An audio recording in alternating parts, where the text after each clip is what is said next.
তুই চল, আমি যে ফোন নাম্বার দেবো বাড়ি থেকে গিয়ে বাসায় গিয়ে পাঠিয়ে দিবি।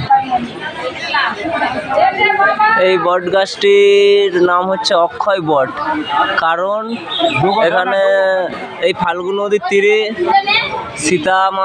সীতামাতা হচ্ছে পিণ্ড দিয়েছিল, এবং ওই পিণ্ড দেওয়ার জন্য সাক্ষী হিসেবে এই বট গাছটি, শুধুমাত্র এই বট গাছটিই সাক্ষী দিয়েছিল, মানে সত্যি কথা বলেছিল সীতামার হয়ে।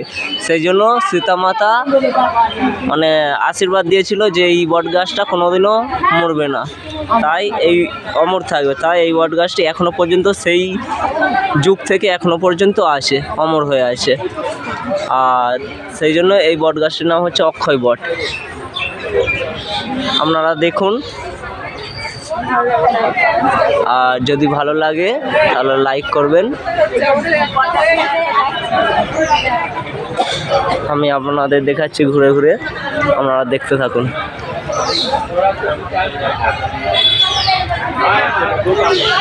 এই আমাদের সাথে এনারা সব এসেছেন,